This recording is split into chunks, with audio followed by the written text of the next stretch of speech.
ସେହି ତପ୍ତ ବାଲିରେ ଶରୀର ସାଧନା ମହାଦେବ ପାଇଁ ଅପୂର୍ବ ଅର୍ଚ୍ଚନା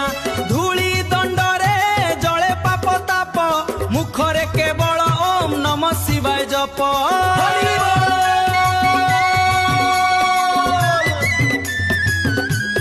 ତପ୍ତ ଧୂଳିରେ ହଳ ସେ ଚଳାଏ କୃଷି ଓ ଭକ୍ତିର ସମ୍ପର୍କ ଜଣାଏ ପ୍ରଚଣ୍ଡ ଖରାରେ ଝାଳ ବୁହାଇ ସହନଶୀଳତାର ପରିଚୟ ଦେଇ